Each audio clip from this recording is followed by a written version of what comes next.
सर्वांना नमस्कार.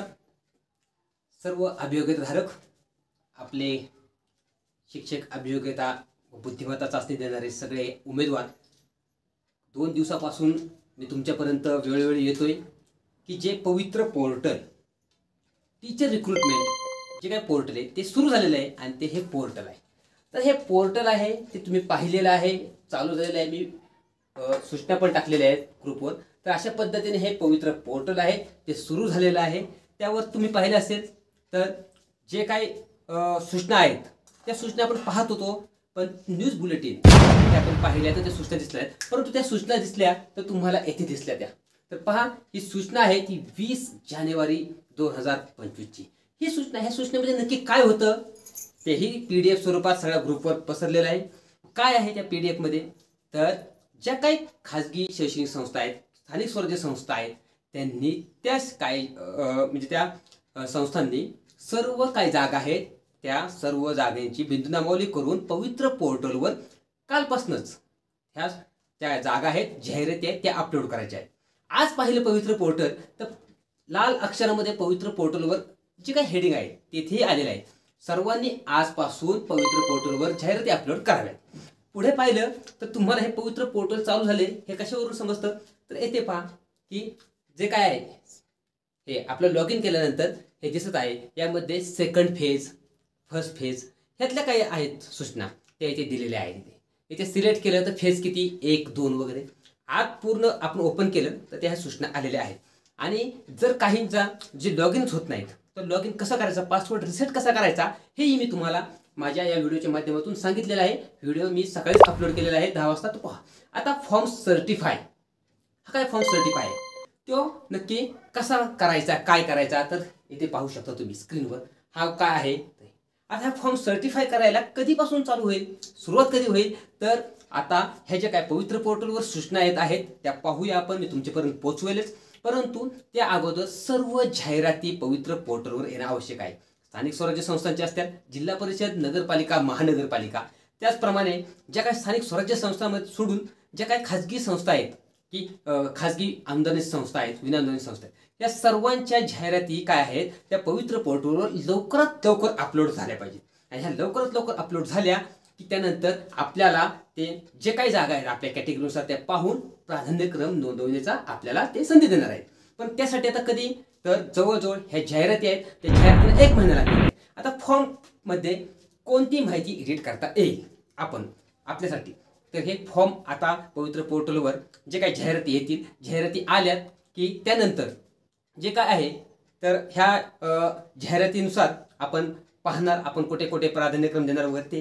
परंतु त्या अगोदर फॉर्म सर्टिफाय करायचा असतो. फॉर्म सर्टिफाय करायचा म्हणजे त्यामध्ये काही आपल्याला एज्युकेशन क्वालिफिकेशन, व्यावसायिक म्हणजेच प्रोफेशनल क्वालिफिकेशन काय असेल ते आपल्याला अपडेट करायचे. पण ते काही होणार नाही. तो एक शासन निर्णय होता की जे काही 2023च्या अगोदर, फेब्रुवारी 2023च्या अगोदर ज्यांचं काय असेल ते तुम्ही एडिट करू शकता, बाकी नाही. आता काय करू शकताय, तर तुमची कॅटेगरी असेल काय बदलली असेल तर SC वगैरे काय आरक्षण, त्यानंतर तुमचं काय बाकीचं ऑर्डर असेल, मोबाईल नंबर, ईमेल, जीमेल, ते तुम्हाला थोडंसं एडिट करता येईल, पत्ता वगैरे. त्यानंतर दुसरं आहे ते तुमचं जे काही कास्ट सर्टिफिकेट असेल किंवा डोमासाईल असेल किंवा नॉन क्रिमिनल, हे जे काही अलीकडचं तुमचं भेटलेलं असेल ते तुम्हाला एडिट करायचं मिळेल फक्त तिथे.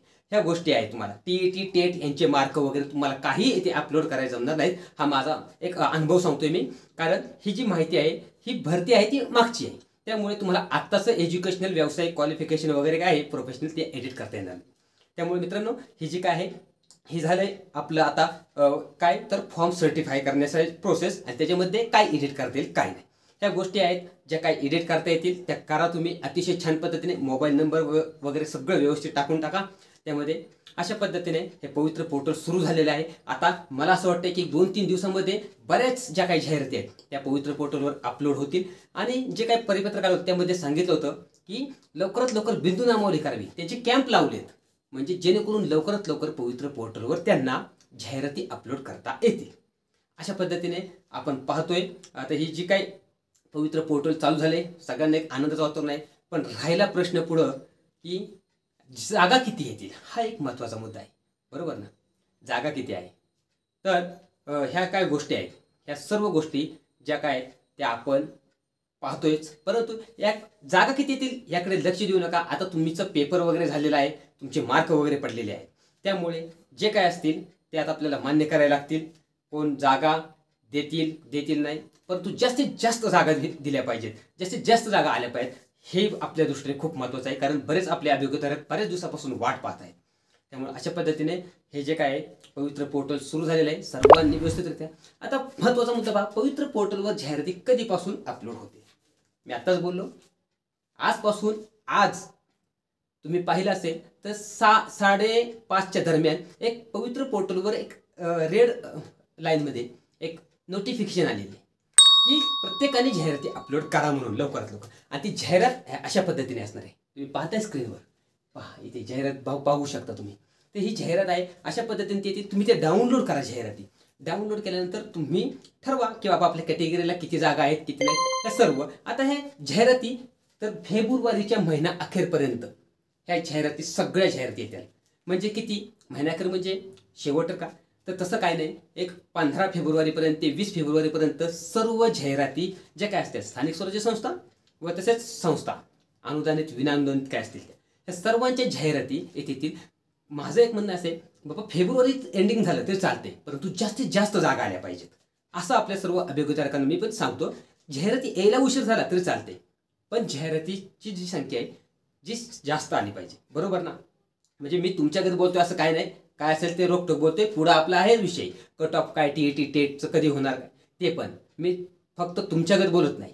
जी रिअल कंडिशन आहे ती कंडिशन बोलतो, कारण आपण आशेवर ठेवणारा माणूस नाही पुढच्याला. तर अशा पद्धतीने हे जाहिराती महिन्याअखेर फेब्रुवारीच्या महिन्याअखेरपर्यंत सगळ्या जाहिराती येतील.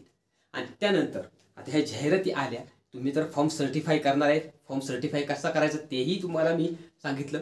तर अशा पद्धतीने हे जे काय ते जाहिराती फेब्रुवारी झाल्या त्यानंतर किती दिवसांनी तुम्हाला मग पवित्र पोर्टल ज्या काय पुढची प्रोसेस आहे काय असेल त्या पुढची प्रोसेस तुम्हाला माहितीच आहे. त्या पुढची प्रोसेस आहे की जे काय प्राधान्यक्रम. तर त्या अगोदर दुसरं सांगतो की पाहू शकता तुम्ही हे बाब जागा किती येतात. तर ह्या जागा आहेत 10,000च्या आसपास जागा आहेत. 10,000च्या आसपास. त्यामध्ये नगरपालिका, महानगरपालिका, जिल्हा परिषद आणि ज्या काय विनाअनुदानित संस्था, अनुदानित संस्था आहेत यांची इतक्या भरपूर जागा आहेत. ह्या जागा आल्या तर बरंच म्हणजे खूप छान आपल्या सर्व अभियोगितांना होईल. आता त्यानंतरचा मुद्दा आहे प्राधान्यक्रम जनरेट करणे. प्राधान्यक्रम जनरेट करणे. आता हे प्राधान्यक्रम जनरेट करणे कधी होईल, जाहिराती आल्यानंतर जे काय तुम्ही त्यानंतर तुम्हाला एक 15-20 दिवस भेटतील. माझं एक वैयक्तिक म्हणणं आहे की हे जे काय प्राधान्यक्रम आहेत ते फेब्रुवारी एंडिंगपासून ते मार्चपर्यंत, मार्च महिन्याच्या फर्स्ट वीकपर्यंत हे तुम्हाला प्राधान्यक्रम एक वैयक्तिक मत सांगतोय. ह्या कालावधीमध्ये हे प्राधान्यक्रम आहेत ते तुम्हाला सगळे पाहता येतील आणि लॉक करता येतील. ह्यामध्ये 2 प्रकार आहेत. एक कोणता आहे तर एक तुम्हाला पहिले गव्हर्नमेंटची जागा आहेत जे विदाऊट मुलाखत, विदाऊट इंटरव्ह्यू त्याचे प्राधान्यक्रम लॉक करायचे आहेत आणि दुसरे विथ इंटरव्ह्यू अशा पद्धतीने. आणि पहिली जी जे काय प्राधान्यक्रम ते तुम्ही विदाऊट इंटरव्ह्यू करणार. म्हणजे सर्व जे काय गव्हर्नमेंट, स्थानिक स्वराज्य संस्था, ज्या काही संस्था आहेत की ज्यांनी विनामुलाखत आम्हाला डायरेक्ट मार्कांवरती कॅन्डिडेट असे जे काय ते प्राधान्यक्रम पहिल्यांदा येतील. तेही म्हणजे एका वेळेस दोन्ही तुम्हाला प्राधान्यक्रम लॉक करायचे. तर अशा पद्धतीने एक अंदाज फक्त असं वाटतं की मार्च महिना उजेडेल प्राधान्यक्रमसाठी. कारण ज्या काय बाकीच्या प्रोसेस आहेत त्याही त्यांना टेक्निकल गोष्टी त्यांना पूर्ण करणं बंधनकारक आहे. त्यामुळं अशा पद्धतीने हे जे काय प्राधान्यक्रम हे येतील. मे, जानेवारी, फेब्रुवारी, मार्च. आता जानेवारी आता राहिला मुद्दा मित्रांनो, सगळ्यात महत्त्वाचा मुद्दा कट ऑफ. हा मुद्दा तुमच्यासाठी खूप महत्त्वाचा आहे आणि ह्याच्या संदर्भात मी स्पष्ट बोलतोय. ज्याला राग येईल त्याला राग येईल. कारण मित्रांनो जर पाहिलं तर बरेच असे जण आहेत की कट ऑफ किती लागेल कमी लागेल. हा कट ऑफ, तर हा कट ऑफ तुम्ही पाहिलं असेल एका मार्कावर कितीतरी विद्यार्थी आहेत. आणि जर पाहिलं तर 15,000 जागा, 10,000 जागा आल्या तर आपण हा कट ऑफचा अंदाज. आणि तुम्ही पहा मागेही माझी व्हिडिओ आहेत, मी सांगितलेलं आहे कट ऑफ कसा लागतो कसा नाही लागत, काय त्या गोष्टीवरती मॅटर करतात. तुमचं एज्युकेशनल क्वालिफिकेशन, व्यावसायिक क्वालिफिकेशन असेल, प्रोफेशनल, ह्या तर गोष्टी मॅटर करतातच, पण बाकीच्या पण गोष्टी करतात मॅटर. की पाहू शकता तुम्ही जे आपले मागे अगोदर फेज 1 झाला आपला, काय पहिला टप्पा झाला. पहिल्या टप्प्यातला आपलं सर्वसाधारण मेरिट किती होते रे, ते तुम्ही काढलं असेल, कारण परीक्षा दिली आहे तुम्ही, मार्क तुम्हाला पडल्यात, तुम्ही वाट पाहताय, तुम्हाला माहिती आहे आपण कोणत्या कॅटेगरीचे, आपल्या कॅटेगरीचे मेरिट कितीपर्यंत आले हे तुम्हाला माहिती आहे, आणि आपण फक्त बाकीच्यांना नाही विचारायचं, आपल्याला माहिती आहे. आता दुसऱ्या टप्प्याचे मेरिट हे रिक्त किती जागा पोर्टलवर येतात त्यावरती अवलंबून आहे. बरोबर ना, किती जागा येतात पोर्टलवर त्यावर अवलंबून आहे. जर 15,000 जागा आल्या तर थोडं मेरिट खाली येणार, 10,000 आल्या तर ते 1-2 मार्कांनी परत वर चढणार. पण आता हे मेरिट कशा पद्धतीने कट ऑफ लागणार, तर त्याचं एक उदाहरण सांगतो मित्रांनो. पटलं तर पहा की पहिला टप्पा आपला झालेला आहे इंटरव्ह्यूचा. ते पहिल्या टप्प्यामध्ये गव्हर्नमेंट सोडून इंटरव्ह्यूचं सांगतोय मी. इंटरव्ह्यूमध्ये कितीतरी मुलं सिलेक्शन झालं होतं मुलाखतीसाठी. एका मुलाचं 10 संस्थेवरती, काहींना 5 आल्या, काहींना 4 आल्या, काहींना 2 आल्या, काहींना 10च्या 10 आल्या. परंतु ह्या मुलाखतीला त्यांचं सिलेक्शन झालं. परंतु पहिल्या टप्प्यामध्ये किती जागा होत्या पाहिल्याच तुम्हाला, तर 2200 ते 2500 जागा ह्या मुलाखतीला होत्या. आणि उमेदवार किती पात्र ठरले, 7,000 ते 7,200 ते 300 एवढे उमेदवार पात्र ठरले मुलाखतीला. प्रत्येक जण मुलाखतीला गेलं, कोण 100 किलोमीटर, 200 किलोमीटरवर कितीतरी ठिकाणी गेले. आता मुलाखतीमध्ये उमेदवार जे काय ते मुलाखतीतील उमेदवार दुसऱ्या टप्प्यात लागण्याची खूप जास्त शक्यता आहे. का, जो टप्पा पहिला झाला त्यामध्ये जे उमेदवार होते मुलाखतीमध्ये, ती मुलाखत दिली परंतु त्यांचं सिलेक्शन झालं नाही, ते विद्यार्थी बऱ्याच प्रमाणात म्हणजे की ह्या सेकंड फेजला लागण्याची शक्यता आहे. तुम्ही पाहताय का, त्याचं कारण हे सांगतो मी. हा कट ऑफ कशावर तुमचा ठरणार आहे. हे जे काही उमेदवार आहेत, हे 7,000 उमेदवार किंवा 7,500 त्यातले किती संस्थेवर लागले असतील, मुलाखतीतून लागले असतील 1,000-1,500. राहिलेले किती उमेदवार, 5,000 राहिलेत उमेदवार 5,000 उमेदवार राहिले आहेत की ज्यांचं फर्स्ट फेजमध्ये त्यांचं सिलेक्शन झालं होतं मुलाखतीसाठी. मग त्या मुलांना तर मार्क आहेतच. मागेही व्हिडिओ सांगितला मी, 2 दिवसापूर्वी व्हिडिओ टाकलाय मी, त्यातही सांगितलं, याचा उल्लेख केला आहे की हे जे उमेदवार आहेत त्यांचं सिलेक्शन झालेलं आहे तिथे, त्यांना फक्त हे नाही झालं, त्यांचं मुलाखतीतून त्यांना संस्थेवर घेतलं नाही काय.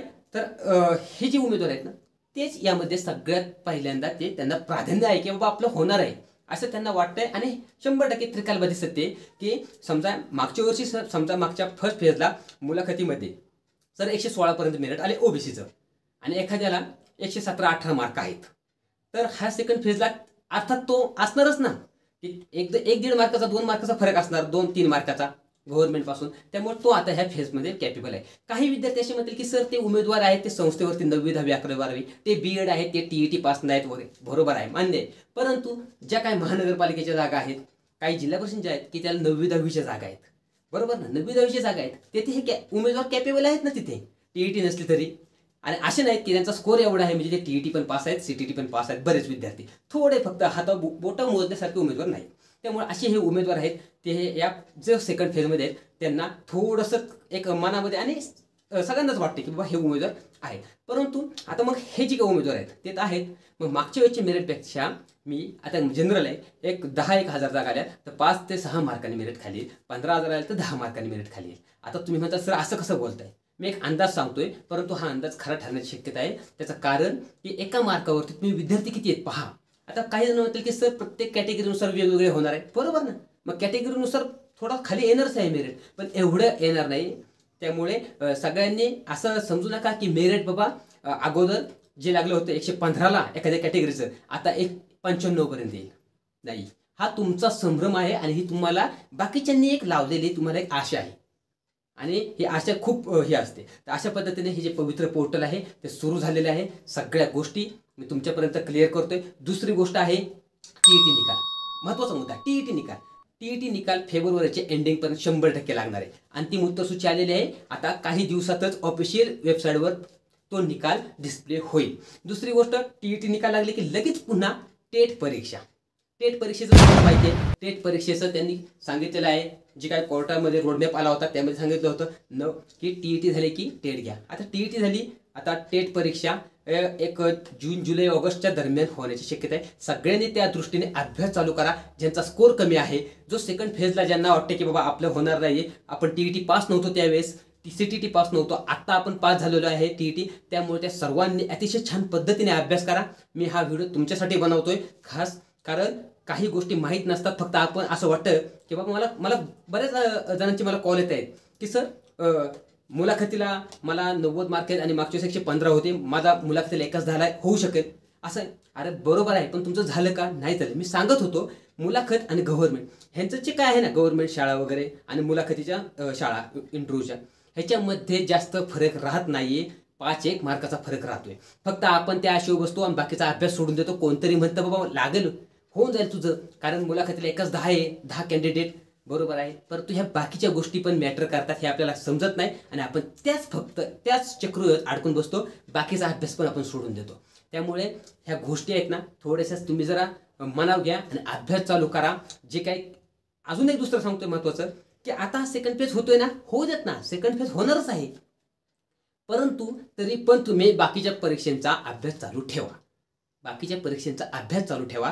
त्याचं कारण असं आहे की ज्यावेळेस तुम्ही सेकंड फेजमधनं तर लागतालच, पण एखाद्याला वाटते बाबा की आपण बाबा राज्यसेवा, STI, PSI ह्या परीक्षा पण आपण क्रॅक करू शकतोय. त्यामुळे मग तुमचा हा अभ्यास चालू राहील. आणि काही अशा सरळ सेवा परीक्षा आहेत काही की ज्या IBPS पॅटर्न घेते. त्यामुळं ह्या गोष्टी काय पवित्र पोर्टलवर तुमचं 100% जे ज्यांचा स्कोअर चांगला आहे त्यांचं 100% सिलेक्शन तर होणारच, त्यात वाद नाही. परंतु तुम्ही अभ्यास तुमचा जो काय तो चालू ठेवा. आणि ज्यांचा खरंच मनापासून सांगतो, ज्यांना कमी मार्क आहेत 60, 70, 80, 90, फक्त 1-2 कॅटेगरी सोडल्या तर त्यांनी कृपया, मी मनापासून सांगतो सर्वांना, एक अभियोग्यता धारक म्हणूनच तुमच्याकडे सांगतो, मीही त्या परिस्थितीतून गेलेलो आहे.